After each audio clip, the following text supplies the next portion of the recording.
자, 계속해서 22페이지 해석원칙 B급이죠. 저는 명시 설명어가 먼저 시험에 나올 걸 생각합니다. 시험에 나온다 그러면. 근데 해석원칙을 내는 교수님들은 이게 채점력이 좋거든. 항상 이거 내가 바로 해석원칙을 쓰지 말고 의의를 먼저 쓰세요. 약간의 의의를. 해석원칙은 조문이 딸랑이 두 개거든요. 개별약정 우선한다. 두 번째 5조 보시면 1. 신의치 따라 해석해야 한다. 그 다음에 2. 고객에 따라 다르게 해석하면 안 된다. 통일적 해석이라고 그러죠. 통일적 해석. 2항 뜻이 명백하지 않으면 유리하게 해석하라. 고객 유리 해석. 불명확 조항이라고 그러죠. 그럼 목차가 다 나왔네요. 첫 번째 신의치. 오른쪽에 통일적 해석. 용어를 좀 알아두셔야죠. 통일적 해석 또는 객관적 해석. 다르게 해석해서 안 된다는 거죠. 사람 따라서. 세 번째는 제목이 세 가지나 되네요. 불명확 조항을 어떻게 해석할 거냐. 작성자에게 불리하게, 고객에게 유리하게. 이렇게. 그 다음에 개별 약정은 또 우선하게, 약간보다 우선한다는 것도 이게 해석에도 들어가고, 편입에도 들어간다 그랬죠. 됐고.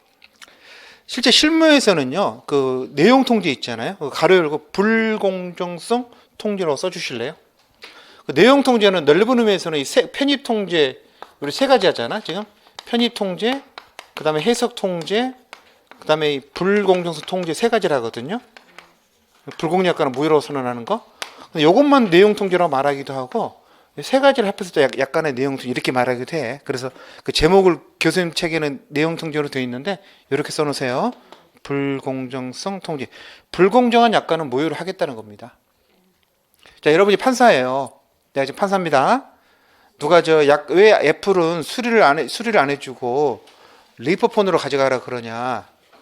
그럼 나는 리퍼 싫으니까 그냥 내 폰 돌려달라 이렇게 주고 있거든. 그것도 안 해줘 애플이. 옛날에 그랬어. 왜 안 해주냐 그랬더니 전 세계 210개국이 똑같은 약관을 쓰고 있다는 거야. 당신도 사인하지 않아요? 클릭하지 않았냐는 거야. 그렇죠? 그럼 뭐부터 판단하죠 판사가? 이것부터 보는 거지. 그 약관이 계약 내용으로 됐는지 명시했고 설명했는지 그거 보는 거야. 그렇죠? 우리 휴대전화 판매업은 명시 면제에 안 들어 있었잖아. 이제 설명 면제 이게 거래상 일반적으로 공통된 것이고 뭐 이미 법에 정해 그런 건 아니잖아. 수리 안 해준다는 건 그런 문제가 아니잖아. 그래서 이걸 판단하고 그다음에 뭐 보는 거야? 해석을 해보는 거야. 그 영어로 써져 있는 애플 약관을 갖다다가 뭐가 좀 그 조항이 애매한가 봐가지고 애매하면은 작성자에게 불리하게 고객이 우리 그런 식으로 해석합니다. 여기까지 됐어. 그래 여기 건너뛰잖아. 뭐 들어가는 거야? 뭘로 가는 거야? 들어왔잖아. 판사가 뭐라 그래? 뜻은 명확해졌는데 그런 약관은 뭐에 반한다? 불공정하다고 느끼면은 무효라고 선언할 수 있어. 그 무효라고 선언하면 어떻게 되는 거죠? 약관을 지우면 돼. 화이트로 지우면 되고 그럼 계약 특별한 특약상이 없다는 거잖아. 그럼 법에 따라 판단하면 돼. 그럼 수리해줘야 돼 말해야 돼? 해줘야죠. 우리 민법에서 해주라고 돼 있잖아. 하자다 못책이. 그렇죠? 그러니까 해주는. 근데 재판 가다 중간에 끝났죠? 흐지부지 돼버렸는데 그때 쓰는 겁니다. 세 번째, 여러분 민총의 104조에도 불공정약관은 불공정과 무효라고 돼 있잖아. 똑같은 조문입니다. 외우셔요. 6조 1항 빨간펜. 신의칙을 위반해서 공정을 지른 약관은 뭐다? 무효다. 무효라는 소리는 화이트로 지우면 된다는 소리입니다. 없는 조항이라는 소리예요. 개 무시해도 된다는 거야. 여러분들 어떤 게 신의칙에 반하는 거지? 그게 애매하잖아. 그래서 2항에 추정조항을 써놨거든. 세 가지 외우시면 좋겠죠? 첫 번째는 고객 부당 분리. 두 번째는요. 예상하기 어려운 점. 기습조항이라 그래요. 이게 문제야. 항상 보면. 내가 인터넷 사이트 가입할 때마다 항상 이게 문제야. 기습조항이. 클릭하려고 그랬는데 궁금해서 살짝 올려보잖아. 다 그게 숨겨놨어. 근데 그거 보면 이상한 내용 숨어 있잖아. 짜증나죠. 그래서 기습조항. 기습 세 번째. 본질적 권리를 제한하는 거. 그럼 애플이 전에 수리를 안 해주는 어디에 들어갈 것 같아요? 셋 중에서. 일단 당연히 1항에도 들어가죠. 너무 불리하죠. 근데 3항에도 들어가지. 아니 내 핸드폰 왜 수리를 안 해주냐고.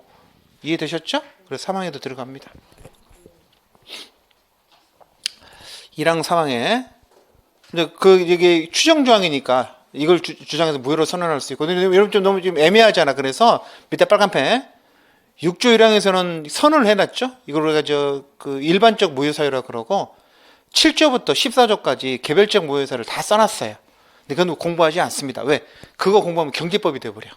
내일 시험 보는 변호사 시험의 과목이 경제법이 돼버리거든요. 따로 공부 안 합니다. 여러분 두 줄만 기억하시면 돼.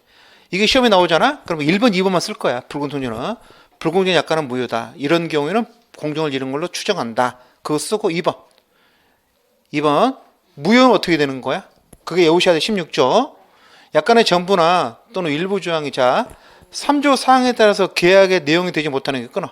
명시 설명 안 한 경우죠. 두 번째.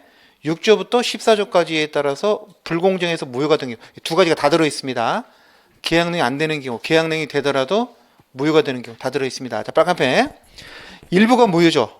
그럼 어떻게 되는 거지? 원칙은 민총에서는 원칙이 전부 무효잖아. 얘는 반대입니다. 얘는 일부만 무효야. 원칙이 일부 무효입니다. 그리고 나머지는 유효. 나머지 동그라미 유효 동그라미. 나머지가 유효란 말은 무슨 말이야? 일부만 무효라는 소리야. 민법하고 정반대로 돼 있어. 민법은 일부가 무효면 전부 무효거든요. 근데 약관규제법은 일부만 무효야. 나머지는 유효. 같은 말입니다.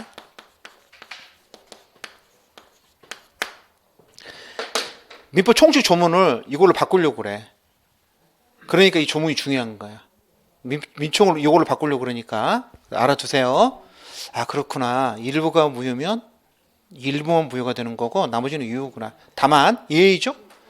유효한 부분만 갖고는 계약의 목적상 불가해. 너무 많이 지워가지고 이거 다 지워놓고 화이트로 지우다 보니까 남은 게 몇 가지 없다는 거야. 또는 유효 부분이 한쪽 당사자에게 너무나 부당히 풀려. 그러면 안 되지. 계약은 항상 공정해야 되니 그때는 전체를 무효로 합니다. 전부 무효. 예외적으로 전부 무효. 외워두세요. 케이스로 내면 여기 좋아. 케이스로 내면 불공정 통지를 내가지고 낼 수 있겠죠. 이것만 기억하시면 돼. 원칙은 일부만 무효인데 남은 부분만 갖고는 계약 목적사에 불가능할 때는 전부를 무효로 한다. 이렇게.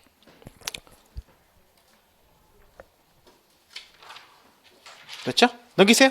필요 없습니다. 자, 뿌리점을 좀 볼까요? 어떻게 됐는지. 약간의 해석 넘겨보시면 이렇게 쓰는구나. 통일적에서 불명확정 거래약정. 그 엄밀히 말하면 판례가 이제 하나 더 있거든. 일부러 안 썼어. 필요 없어. 안 쓰고 점수 안 받는 게 낫지. 그 다음에 불공통제. 자, 첫 번째 불공정 약관 무효다. 조문 써놨죠. 6조. 그 다음에 동그라미 3번에서는 7조부터 14조까지 개별적 무효였을 때 다 써놨고, 일부무효 특칙은 16조. 그대로 써놨습니다. 가로 안에 종원 표시가 안 해놨네. 종원 표시 해놓으면 더 좋았을 것 같은데. 16조 써놨고. 밑에 CF는 여러분, 참고입니다. 이 내용과는 관련 없고, 그냥 참고해 보라고. 조금 전에 기억나시죠? 여전 우공은 명시 안 한다. 그 다음에 그 약관은 비치하라. 되셨죠? 네, 이렇게. 나중에 책을 볼 필요 없이 하려면은 뿌릴 때 다 넣어야 되잖아요. 그래서 넣는 겁니다. 자, 넘기셔서 보시면, 24페이지 계약의 종류가 프린트물에 없죠? 하나도 없잖아, 여러분. 시험에 낸다, 안 낸다? 안 낸다는 소리지. C급. 이걸 내는 사람 이상하지. C급. 그럼 강인합니다. 강인해야 돼. 나오면 써야 되잖아. 전형 비전, 전형은 뭐지? 전형이 영어로 모델이야, 모델. 그러니까 첫째 줄, 민법전에 규정되어 있는 걸 전형계약. 이름이 있다 그래서 유명계약. 규정 안 되는 건 무슨 계약? 무명계약 또는 비전형계약이라 그래. 그 두 가지 알아두시면 좋겠죠. 출판계약, 방송 출연계약.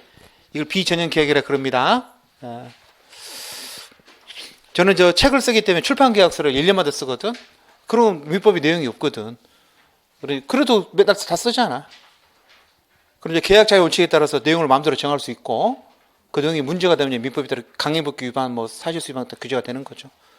방송 출연에도 방송 출연 계약 써야 됩니다. 근데 그 법인 내용 없잖아. 방송에 그 박수 치러 나가서 써야 됩니다. 돈 주잖아. 저 예전에 쓴 적이 있었는데, 짜증나더라고. 얼마 줄 것도 아니면서 쓰라고 그래서. 근데 나중에 돈이 꽤 들어왔어. 그래서, 이게 뭐지? 놀래가지고, 그렇구나. 고맙더라고, 갑자기. 그 찍을 때는 굉장히 짜증났었는데, PD가 너무 까다롭더라고. 이게 왜 중요하냐면, 셋째 줄이 중요하죠. 이런 민법부의 계약법 규정 다 무슨 규정이죠? 임의 규정이에요, 원칙적으로. 그러니까 계약서가 우선한다는 거잖아. 그래서 민법상 계약 자유원칙, 전형계약, 비정 마음대로 체결할 수 있습니다. 혼합계약은 뭐죠? 섞여 있는 거. 미국은 그런 거 있다 그러죠. 팁 받는 걸 주는데 월급을 안 주는 거. 그래서 미국 팁 줘야 된다는 거야. 월급을 안 주기 때문에. 그런 게 다 혼합계약이죠. 시험 안 나옵니다. 굳이 시험에 나온다 그러면 그 쌍무 편무 있죠. 그게 씨뿔 쌍무 편무 오른쪽에 유상무상 그게 씨뿔 씨뿔 두 개. 안 될 거겠지만 혹시 모르면 의 정도 알아둡시다. 쌍무는 뭘까? 쌍방이 대가적 채무를 부담하는 계약이라. 그 이름 갖고 그대로 의를 기억하세요. 밑줄 쌍방이 대가적 채무를 부담. 대가적 채무가 뭐면 대가적 동그라미 채무 동그라미. 여러분 대가가 뭐죠? 반대급부 반대급부. 두 글자로 대가가 한자인데 이게 반대급부입니다. 반대급부가 뭐죠? 받는 거잖아. 내가 좀 급부를 하는 이유는 뭐야? 반대급부가 있기 때문에 급부를 한다는 거야. 그게 대가지. 그렇죠? 영어로는 give and take, take and give. 받고 확인한 다음에 주는 거죠. 축의금. 너 5만 원? 그럼 나도 5만 원. 10만 원? 그럼 나도 10만 원. 이거. 그래서 이게 다 쌍무계약입니다. 그 의미만 기억하세요. 그 편무는 뭐죠? 일방이 부담하거나 쌍방이 부담하더라도 대가성이 없는 경우. 그걸 편무라고 합니다. 증여나 사용대체가 일반적인 거죠. 증여가 give and no take 아닙니까? 구별실익, 둘째 줄, 동의양, 위험부담 이 두 가지는요. 쌍무계약서만 문제됩니다. 원칙적으로. 예외가 있긴 한데 동시행명권이나 위험부담은 쌍무계약서 문제되는 게 원칙입니다. 끝. 쓸 일 없잖아. 의의만 기억해 두세요. 오른쪽에 유상무상. 여러분 유상은요. 보상이 있다는 거야. 보상. 쌍무랑 비슷한 개념이야. 근데 차이가 뭐냐면 쌍무나 편무는 채무를 부담하는 거고 유상무상은 채무를 꼭 부담 안 하고 전체적으로 봤을 때 뭔가 보상이 있으면 유상이라 그래. 영어로는 똑같아. give and take. 오른쪽엔 대가적 동그라미, 출연 동그라미. 그것만 달라요. 왼쪽은 대가적 채무. 여러분 채무는요. 출연 어떻게 보면 출연인데 넓은 개념이야. 채무는 그 좀 더 좁은 개념인데 필요 없어요. 그냥 그렇다. 유상계약은 대가적 출연, 무상은 한쪽만 급부라든지 쌍방이 급부하더라도 대가성이 없는 경우 똑같죠. 왼쪽에 편무하고 개념이. 그래서 마지막 줄 보시면 현상 광고 있지 않습니까? 현상 광고는 강아지 찾아주시면 상금을 걸고 광고하는 거거든. 20만 원 드리겠습니다. 이게 웃긴 게 뭐냐면 현상 광고는요. 내가 강아지 찾아주시면 20만 원 주겠습니다. 상대방이 제가 찾아줄게요. 계약이 체결되는 게 아닙니다. 얘는 요물계약이기 때문에 강아지를 찾아와야 계약이 체결되는 걸로 조문이 써 있어요. 그러면 얘는 강아지를 찾아온 상태에서 계약이 체결되면 의무는 누구만 지는 거야? 광고자만 지는 거죠? 상금을 줘야 되니까. 그래서 편무입니다. 한쪽만 의무를 주니까 편무예요. 근데 결론적으로 보시면 강아지 찾아줬기 때문에 돈 주는 거잖아. 그래서 유상입니다. 그래서 현상 광고만 하나 기억하시면 편무 유상입니다. 그래서 우리는 이 상관 이렇게 오죠. 쌍무는 100% 유상입니다. 관계를 표시할 때 생이유 그래요. 근데 편무는요. 편무는 99%는 무상입니다. 근데 짜증나는 게 뭐가 있다고? 편무인데 유상인 게 하나 있어. 그게 뭐죠? 현상 광고야. 현상 광고만 없으면 딱딱 이 왁구가 맞을 텐데 현상 광고 때문에 틀어집니다. 현상 광고는 편무인데 얘는 유상계약이라고 그러죠. 전체적으로는 강아지 찾아준 거에 대한 보상으로서 돈을 주는 거니까. 그래서 이것만 알아두시면 되겠죠. 객관식 이야기인데 그럼 유상계약은 왜 구분할까요? 밑줄 매매에 관한 규정이 준용됩니다. 우리 뒤에 가시면은 매매 파트는 자세히 써놓고 뭐라고 되어 있냐면은 다른 유상계약에는요 매매에 관한 규정을 준용한다 이렇게 되어 있어요. 그래서 임대차는 담보책임 규정이 없거든요. 매도인은 담보책임이 있어요. 그래서 매도인 담보책임을 임대인 담보책임에 갖다 베낍니다. 요 규정에 의해서. 의 쓰고 구별시를 쓰면 되는 거니까 시험과는 별 관련 없죠. 필요 없고. 그 다음에 낙성요물, 요것도 C뿔 정도. 낙성이 뭐냐면, 여러분 조금 전에 기억나시죠? 계약이 체결되려면 뭐가 있어야 한다 그랬어요? 합의가 있어야 한다 그랬잖아. 합의가 뭐라 그랬죠? 청약과 승낙의 합치. 이게 합치야. 보세요. 청약이 있고, 여기에 뭐가 더해지면? 승낙이 더해지면 이게 계약이 되는 거야. 이게 요거의 결과는 뭐지? 계약의 성립이거든. 계약의 성립 또는 계약이 체결되는 겁니다. 요거의 낙성계약이야. 이렇게 승낙까지만 있으면 뭐 계약이 뭐 되는 거라고? 성립하는 계약을 낙성계약이라 그래요. 합의만 있으면 된다는 거야. 이게 낙성이에요. 낙성. 그래서 밑줄 합의만으로 성립하는 계약. 그게 낙성계약입니다. 자, 이게 합의라 그랬잖아. 합의가 있어 성립하는 계약 무슨 계약이라고? 낙성계약. 근데 합의만으로는 계약 성립하는 게 뭐가 플러스 알파가 필요한 게 있거든.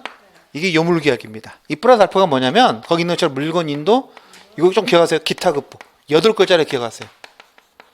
물건 인도만 들어간 게 아니라 이 급부야, 급부. 급부가 뭐라 그랬어? 채무자 행위. 그러니까 이 어떤 청약하고 승낙하면 계약이 체결되는 게 아니라 뭐가 있어야 돼? 액션이 필요하다는 거야. 채무자 액션이. 그걸 그래 요물계약이라 그래. 그 요물의 그 액션의 대표적인 게 물건 인도거든. 그래서 물건 인도, 기타 급부. 그걸 요물계약이라 그럽니다. 합의는 당연히 있고 그다음 밑에 짚으세요. 물건 인도, 기타 급부를 필요하는 계약. 그게 무슨 계약이다? 요물계약. 어떤 게 요물계약이죠? 밑에 나와 있죠? 현대계보에. 현상광고. 강아지 찾아오셔야 되죠. 대물변제. 대물변제는 다른 물건 대신 갚는 거거든. 진짜로 갚아야 돼. 갚겠다고 말만 하면 안 되고 진짜로 들고 와야 됩니다. 그 다음에 계약금 계약. 계약금 줘야 되죠. 보증금 계약, 예금 계약. 근데 보증금 계약은 낙성된다는 견해가 있어가지고 다수설이 보증금 계약을 요물로 봅니다. 그래서 현대계보에다 이렇게 오죠. 현대계보에다. 현대계보에다. 되셨죠? 계약금은 시험에 2번 나왔고 보증금은 작년에 처음 나왔고 뒤에서 따라 공부할게요. 대물변제는 우리 시험범위 아니고요. 대물변제 이해하기 시험범위긴 한데 자, 그 다음 계속적 넘기지 마시고 계속적 계약, 일시적 계약 있잖아. 저희 옛날에 공부할 때 계속적 계약의 특질을 그래가지고 그걸 단문으로 준비했어요. B 마이너.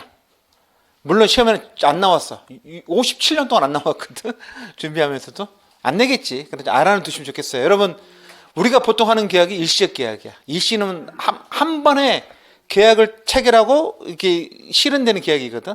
한 시라면 한 시점에서 일시적 계약이라 그래. 계속적 계약은 뭐죠? 급부 실현이 계속되는 거죠. 첫째, 급부의 실현이 시간제 계속을 가지는 계약이죠. 대차 계약 그런 거죠. 물건 빌려주는 거. 여러분 물건 빌려주는 게 1초 빌리는 건 아니지 않습니까? 최소한 방을 빌려도 하루는 빌리지 않습니까? 그래서 소비대차, 임대차, 사용대, 고용도 마찬가지죠. 직원 쓰는 거, 위임도, 임치 이런 거. 조합은 동업계약이니까 동업계약을 한 번 하는 건 아니잖아요. 하루가 끝나는 게 아니잖아. 종신계약을 종신토록 하는 거니까 이런 것들은 무슨 계약이야? 계속적 계약이야. 일시적 계약은 한 시점에서 실현되는 계약이죠. 매매나 증여 이런 게 매매를 계속 매매하지는 않지 않습니까? 식당 가서 육개장 사 먹으면 한 번 사면 끝나는 거지. 육개장 그러지는 않잖아. 그래서 얘는 일시적 계약이라 그래요. 즉 일시적 계약에서는 급부의 실현이 어떤 시점에서 행해지는 데 대해서 계속적 계약에서는 급부의 실현이 어떤 기간 동안, 시점 동그라미, 기간 동그라미. 그 답안지 쓰는 거 아니라 그랬습니다. 의의만 쓰면 돼요. 계약 내용인 급부의 실현이 시간적 계속성을 가지는 계약이 계속적 계약이고 급부의 실현이 일시점에서 실현되는 경우를 일시적 계약이라 한다. 그것만 아시면 됩니다. 그것도 알 필요 없지만 넘기세요. 자, 특질 요 4가지를 써야 되거든. 여기 이제 우리 그 당시에 B 마이너로 공부했었어. 첫 번째 뭐냐면 우리 나중에 해제와 해지를 공부하는데 차이점이 뭐냐면 해제는 소급 소멸, 해지는 장래 소멸입니다. 따라서 해지는 계속적 계약, 해제는 일시적 계약이야. 노는 물이 달라요. 아니 고용했다가 자르면 앞으로 잘리는 거지. 그동안 일한 게 무효가 되는 건 아니지 않습니까? 그래서 해지합니다. 두 번째는요. 이것도 중요하죠. 기간 안정해서 어떻게 할 거냐. 밑줄. 기간 안정했을 때 얘들은 해제를 인정하고 해지할 수 있는데 해지하면 바로 효과 생기는 게 어떻게 돼 있어요? 기간이 경과해야 효력 생기는 걸로 돼 있어요. 그 민법상 임대차에서 기간을 정하지 않았을 때는요. 임대인이 해지할 때는 6개월, 임차인이 할 때는 한 달, 동사는 5일 지나야 효력이 생기는 걸로 돼 있어. 그래서 어떻게 이게 무슨 말이냐? 해지라는 게 2가지가 있다는 거야. 해지하면 효력이 즉시 생기는 거 있거든. 그걸 즉시 해지라 그래. 이건 즉시 해지한다는 소리가 아니라 효력이 언제 생긴다고? 즉시 생긴다는 소리야. 즉시. 또 어떤 해지가 있어요?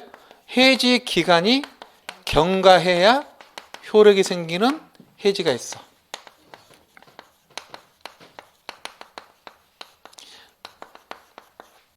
이해되셨죠? 해지는 종류가 2가지가 있어요. 그래서 해지 기간은요, 해제 기간이라는 건 없어. 왜냐면 해제는 얘랑 비교해서 해제는 어떻게 될까? 해제는 다 즉시 해제거든. 해제는 다 즉시 해제야. 해제는 다 즉시 해제이기 때문에 해지 기간이라는 요 말은 어디서만 나오는 거야? 해지에서만.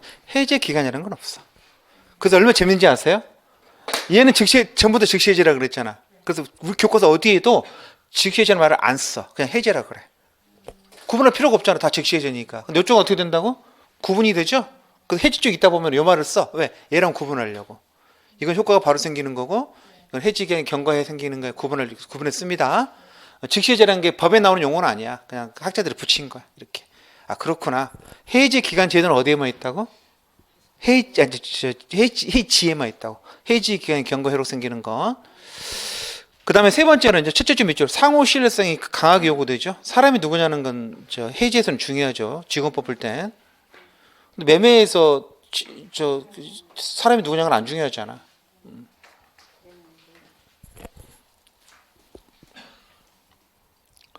제가 자주 가는 그 중국집에 주방장이 바뀌신 것 같아. 맛이 좋아졌더라고. 그 전에보다.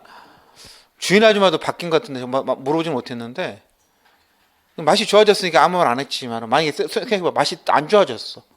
한 입 먹는데 벌써 분위기 안 좋아. 아씨 사장님 주방장님 바뀌었대. 중국에서 새로 왔대. 아이씨 해지할게요. 돼 안 돼? 빰 맞습니다.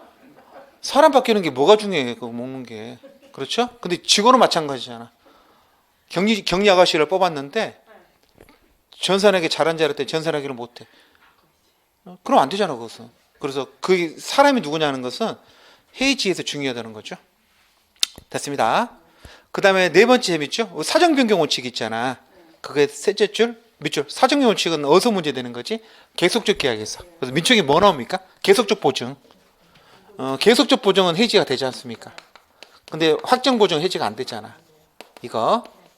이것은 우리가 사정 변경 원칙의 해지를 인정하죠.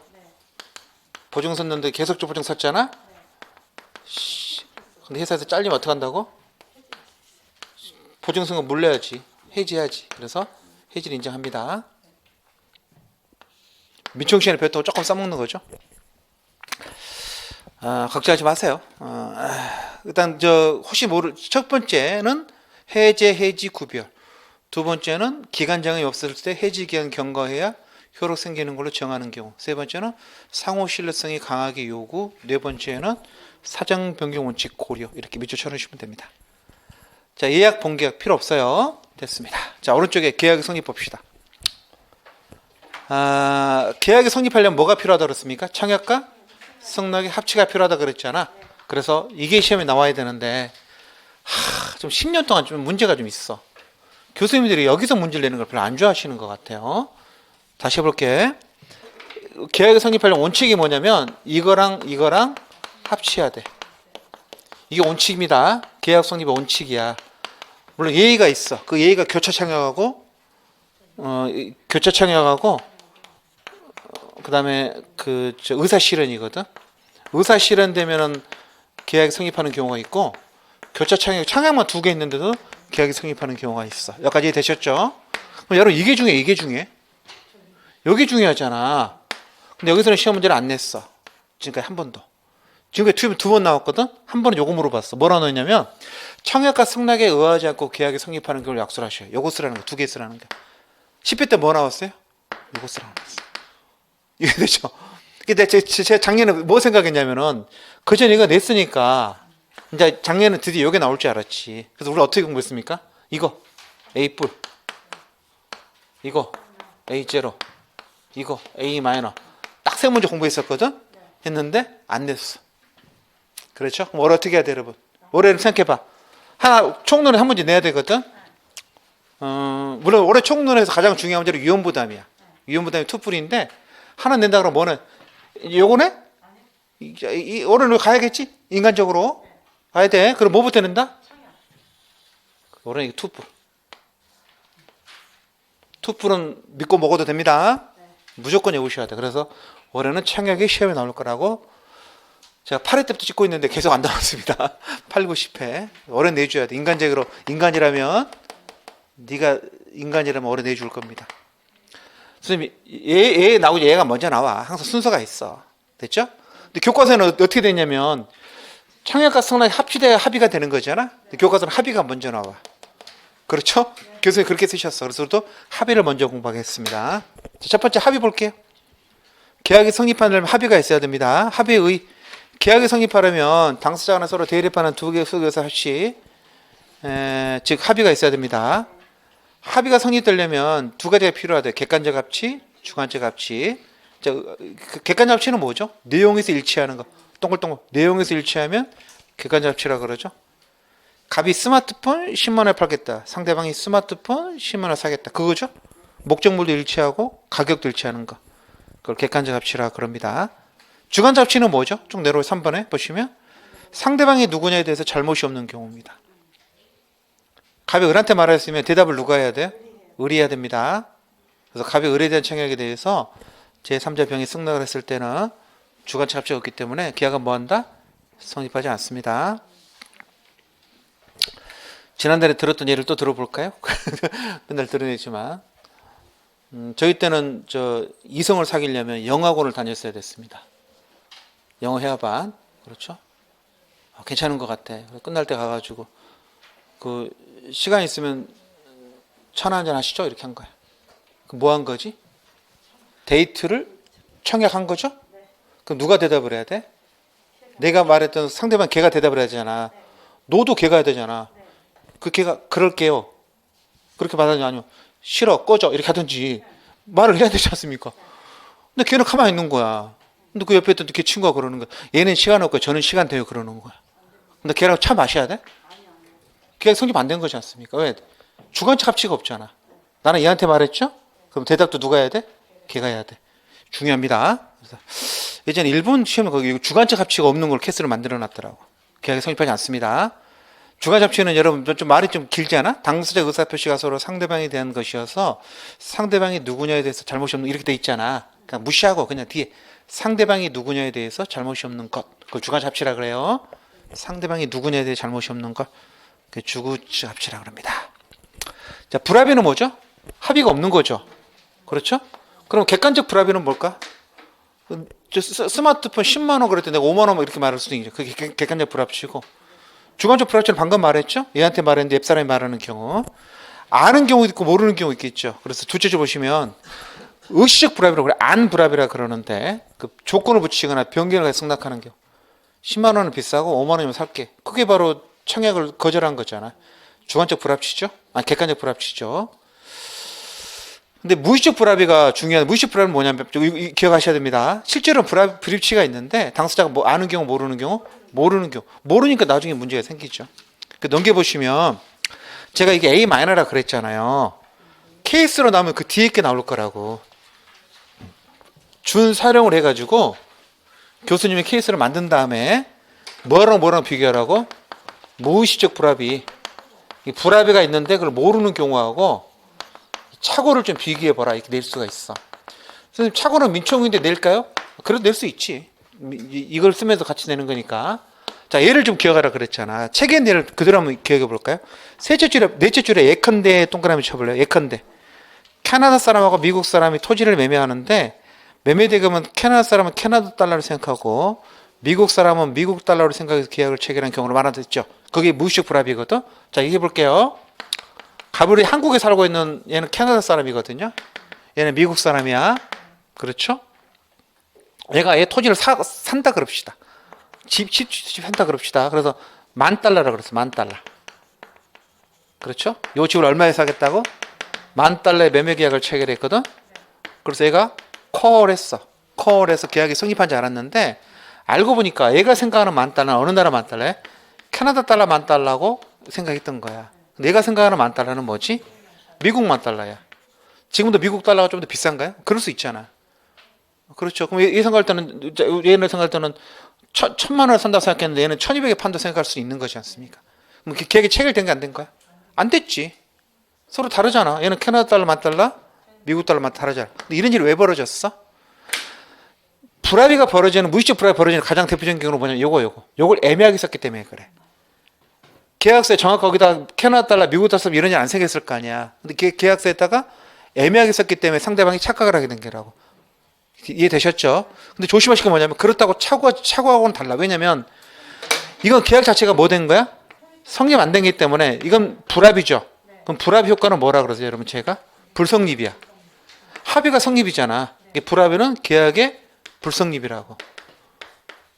이해되셨죠? 조심하셔야 돼. 그러면 착오는 뭐냐면 민충 씨랑 공부했잖아. 착오는 이런 거야. 이 사람이 얘한테 뭐라 그러냐면 이렇게 말했어. 캐나다 $10,000라고 말을 했어. 이해가 되셨죠? 말을 했거든.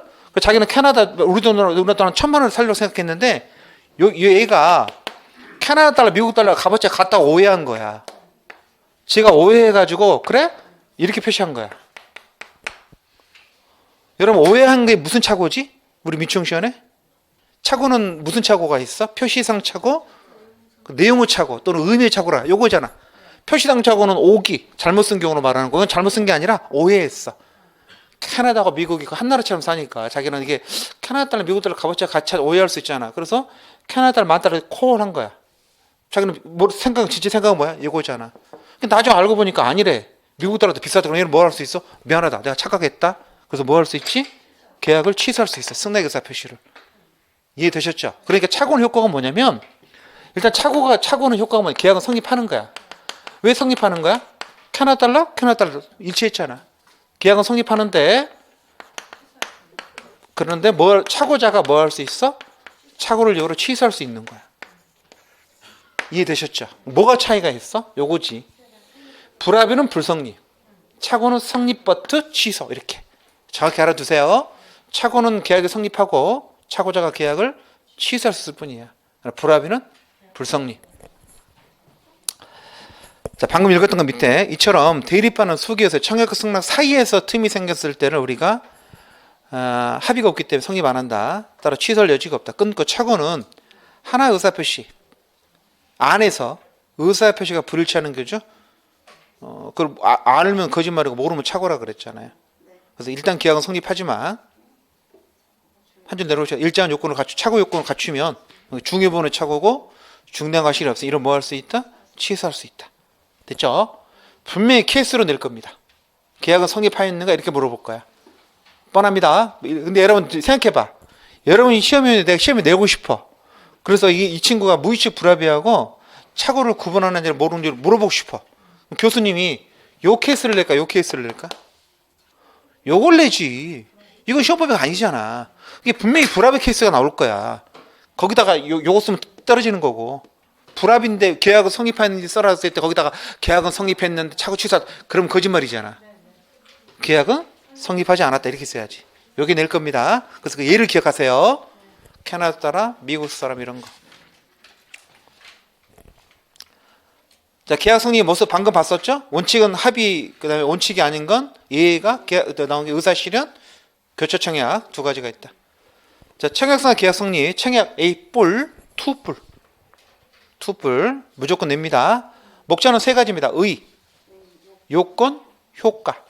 근데 이상하게 우리가 다른 쪽에서는 민족은 효과라 그러는데 계약법에서는 꼭 효력 거래, 효력. 같은 말입니다. 쓰는 용어 조금 다른데 효력 그러죠. 그래서 프린트물도 보시면 이제 4페이지 밑에 있죠. 굉장히 간단하게 써놨죠. 의, 요건, 효과인데 무조건 시험에 낼 겁니다. 자, 의 볼까요? 승낙과 결합해서 청약 계약을 성립할 목적으로 하는 자 동그라미 일방적, 확정적. 야, 우리 집 살래? 그건 청약이 아닙니다. 우리 집 얼마에 살래 말해. 정확히 말해줘야 돼. 떠보는 건 청약이 아닙니다. 청약 당사자, 청약자는요 특정이 하는 거죠. 청약 특정이 동그라미 위에 상대방은 누구야? 불특정 다수인도 되죠? 자판기 같은 거. 오른쪽에 확정적이니까 떠보는 건 아니고 청약 위인 투뿔 안에서 이게 온뿔 청약 위인 온뿔. 재작년 2021년 변호사 시험 문제 거기서 청약 위인하고 청약을 구분 밑에 판례 2번 있잖아. 그게 2021년 변호사 시험 문제 판례입니다. 작년 책에는 없던 거 올해 추가된 겁니다. 2번 판례. 우리 시험에 나올 확률 99%입니다. 케이스로 한번 설명드릴게요. 자, 다시 우리는요 청약과 지금 청약위원을 구분하려고 그래. 왜 구분해야 돼? 청약은 이렇게 되는 거야. 청약은 누구를 만나면? 청약은 승낙을 만나면 여기에 승낙이 더해지면 계약이 뭐 되는 거죠? 계약이 성립하는 거잖아. 그렇죠? 근데 청약위원은 어떻게 되는 거지? 청약위원은 청약이 아니기 때문에 두 개가 다 필요해. 청약도 필요하고 또 승낙 이렇게 필요하다고. 이래 계약이 성립한다고. 뭔 차이인지 알겠죠? 청약위원은 청약이 아니라는 게 중요하다는 거야. 청약 위에는 청약을 꼬드기는 거잖아. 나한테 청약해, 나한테 청약해, 우리 가게 와, 우리 가게 와, 그거잖아 지금. 그러니까 얘는 청약이 아니야. 요걸 구분하는 거야. 그래서 요 두 개를 구분하는 걸 시험 문제 낼 겁니다. 그러려면 여러분 판례 1번하고 판례 2번을 다 알아야 돼. 여러분 물어볼게요. 민청시험 공부했었죠? 청약의 위는 청약이 아니라 그랬잖아. 계약내용이 안 된다 그랬죠? 그게 대표적인 게 뭐였어? 상가 분양 광고. 민청이 배웠던 건 이거야. 상가 분양 광고. 그래서 광고는 뭐가 아니다? 청약이 아니다는 거야.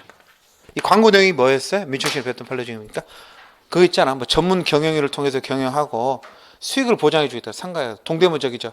거기 저 굿모닝 AM 그 옆에 있는 무슨 상가에 있는데 그런 식의 신청료도 있어. 똑같은 일이 많았다고. 그러니까 우리는 여러분 같으면은 당연히 광고 보고 들어가잖아. 아 나는 그래서 저는 부동산을 잘 안 해서 모르겠는데 난 참 안 믿기는데 저 아시는 분은 그렇게 믿더라고. 그 3천만 원 집어넣으면은 뭐 한 달에 수익이 얼마인데 아무리 봐도 나는 그 가게 안 갈 것 같은데 믿어. 그리고 누구도 샀다고 그러고 연예인 누구도 샀다고 그러고 그 연예인 누구는 전부 다그 프로모션 공짜로 거의 공짜로 주다시피 하는 거거든. 사람들 끌어들이려고. 그 나중에 그 안 지키니까 뭐라 그러냐면은 약속 지켜달라는 게 법원이 뭐라 그건 광고고 광고는 뭐에 불과하다? 청약 위헌에 불과하기 때문에 계약서에 그 내용이 써있지 않으면 계약 내용이 안 된다 그랬다고. 그래서 많은 사람이 당했거든. 그래서 판례가 여기 1번의 말을 바꿔. 1번, 2번. 자, 의의부터 밑줄 쳐봅시다. 타인을 꿰어내요. 여러분 꼬신단 말이 비속어입니까? 그래서 꿰어내요 그랬더라고. 자기에게 청약하라는 거. 대표적인 광고죠. 구인 광고. 또는 물품 판매 카탈로그 이런 것도 보내는 거. 이런 것도. 그 청약과는 어떤 차이가 구분하는 거죠? 셋째 줄 확정적 구속의사. 구속받을 의사가 있으면 청약인 거고 없으면 청약 위인인 거죠. 자, 밑에 1번 판례가 굉장히 중요한 판례입니다. 그 안에 청약과 청약의 의의도 다 들어있어요. 청약은 승낙과 결합해서 계약의 성식을 내용으로 하는 확정적 의사표시 범위를 끊고 청약의 위인, 청약 동그라미, 청약 위인 동그라미. 얘는 합의, 청약 위인은 청약이 아니라는 거죠. 피위인자가 다시 의사표시 하더라도 계약은 성립 안 한 거죠. 그 피위인자 의사표시가 인재 청약이거든. 다시 위인자 뭘 하셔야 승낙을 해야만이 계약이 성립하는 것이다. 구분된다. 이와 같은 구분 기준에 따르면 자, 밑줄 상가나 아파트 분양 광고는 청약의 위인입니다. 이거 원칙이에요. 원칙인데 끊어. 자, 꺽쇠 열고 선분양 후 시공 방식으로 분양되는 대규모 아파트 단지 거래 사례에 있어서 그렇죠? 꺽쇠 닫고 선분양 후 시공 우리나라 아파트가 그거죠? 분양 계약서에는요 동호수, 평형, 입주 예정일, 대금 지급 방법과 시기 그 다음에 이건 써 있는데 뭘 안 써 있어요? 또 네 가지 밑줄 외형, 체질, 구조, 실내 장치 동글동글 외형, 체질, 구조, 실내 장치 지금 아파트가 이런 거 중요하지 않습니까? 거기에 대한 내용이 안 써. 그건 어디서 알지? 광고를 알죠. 그러면 이게 안 써져 있으니까 그게 비록 광고 동그라미, 모델하우스 조건 동그라미, 분양회사가 수분양자에게 설명 세 가지. 그건 뭐에 불과하지만 청약 위헌에 불과하지만 원칙은 그렇다는 거야. 그렇지라도 그 광고나 조건이나 설명 중에 빨간 펜 구체적 거래 조건 동그라미. 즉 외형 어떤 게 구체적 거래 조건이죠? 방금 네 가지 외형 재질, 구조, 실내 장식 등에 관한 것으로서 자 계속 빨간펜 사회 통념에 비추어 봤을 때 분양자에게 계약 내용대로 이행을 청구할 수 있다고 보이는 상. 거기까지만 밑줄 치세요. 그것은 수분양자가 이를 신뢰하고 분양을 체결하는 것이고 분양자도 이를 알고 있다고 할 것이기 때문에 자 밑줄 분양계약서에 달리 이의를 유보했다는 사정이 없는 한 그렇죠? 이를 분양계약으로 내용하기는 합의가 있었다고 보는 것이 상당하다. 원칙은 청약이 위인이지만 구체적 거래 조건에서 상대방에게 분양자에게 이행해달라고 요구할 수 있는 사항이라면 그건 계약력이 됐다는 거야. 이해되셨죠? 실제 이 판례를 한번 읽어봤거든. 진짜 이 광고 하시는 분이 엄청나게 광고를 했더라고. 그 위치는 어디 잘 안 나와.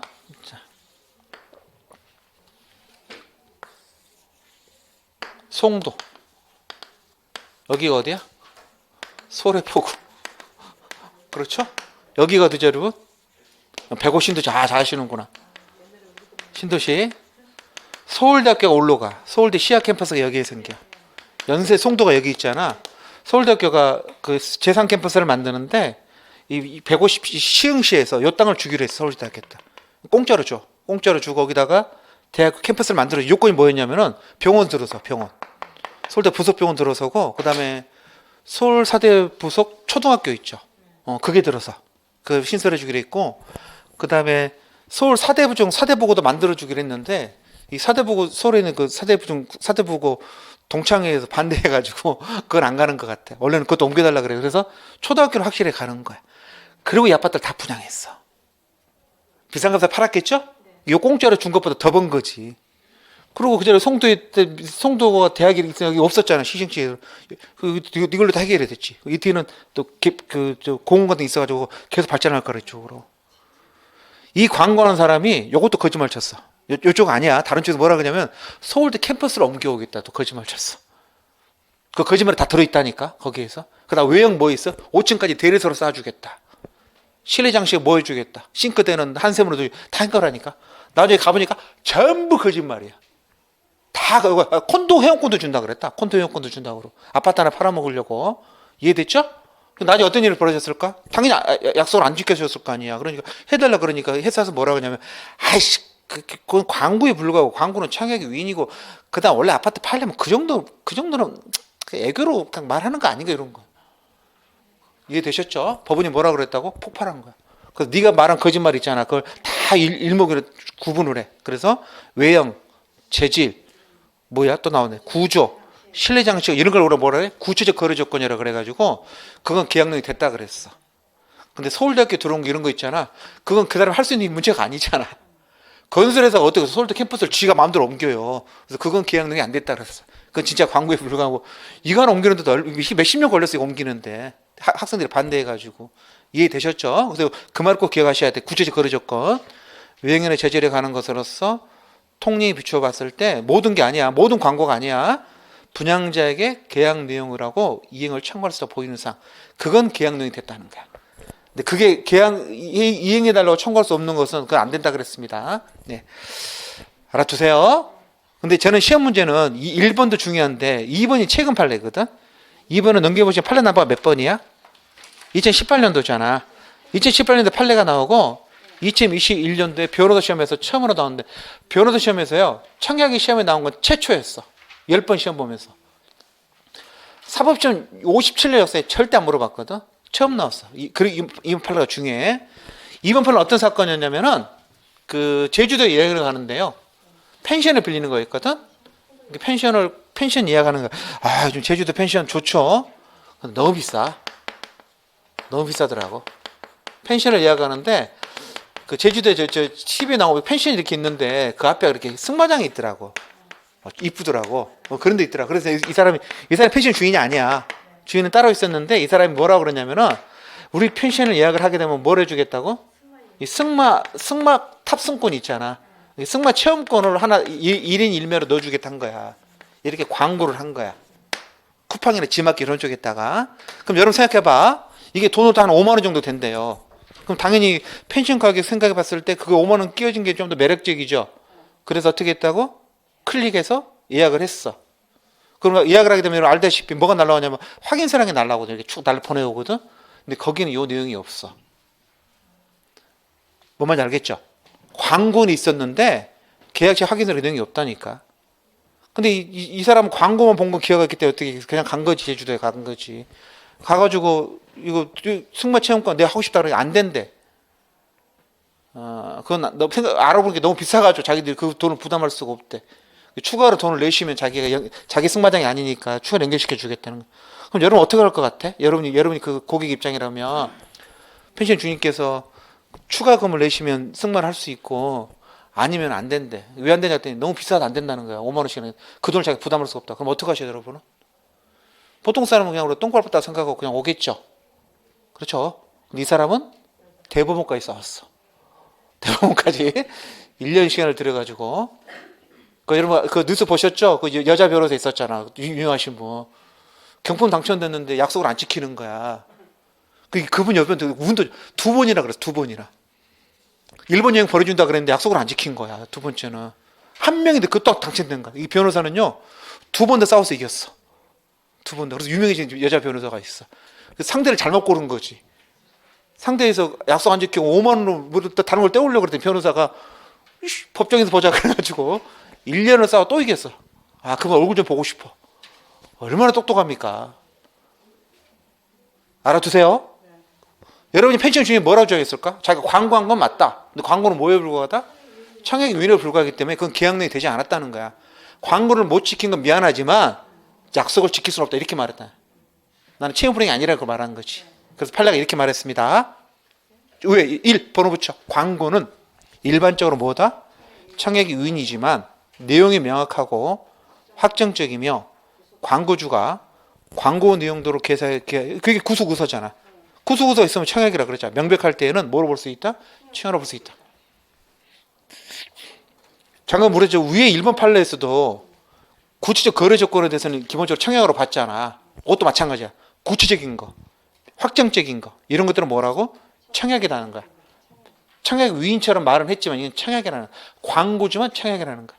그리고 항상 이런 판례가 뭐라고 그러냐. 판례는 이렇게 말합니다. 지금 펜션 중에는 청약이 위헌이라고 주장하잖아. 꼭 판례는 이래. 내가 볼 때는 청약인데 네 말처럼 청약이 위헌으로 하자. 그 두 번째 문장에 2.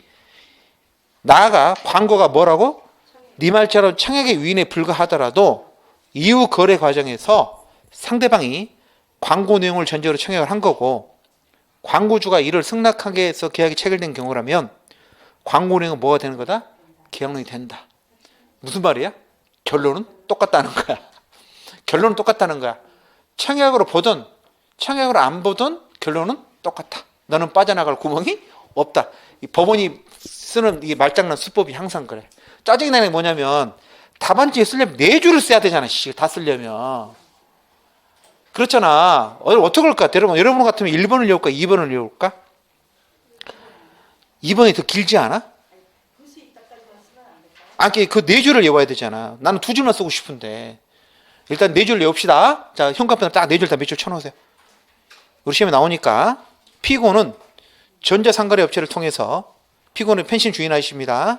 적극적으로 이 사건 리조트에서 승마 체험이 가능하고 이 사건 리조트 숙박권에는 숙박 이용자 1인에 무료 승마 체험 서비스가 포함되어 있다고 표시 광고하면서 숙박권을 판매하고 광고한 거 맞거든.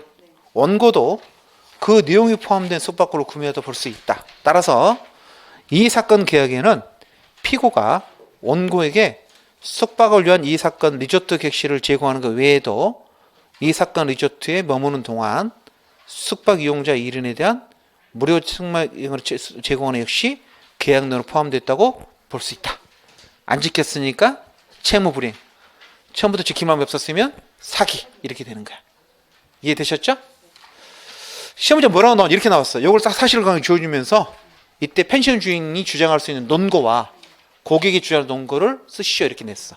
그럼 펜션 주인은 뭐라고 주장할까? 청약이 위헌이다 주장하는 거지. 고객은 뭐라고 주장한다고? 청약이 위헌이지만 이런 경우는 청약이 될 수 있다. 혹은 청약이 위헌을 할지라도 이 경우는 계약 내용이 된다. 이렇게 쓰는 거지. 이해되셨죠? 그거만 쓰면 돼. 서로 주장할 수 있는 근거가 뭐냐고 물어봤습니다. 나올 것 같아요.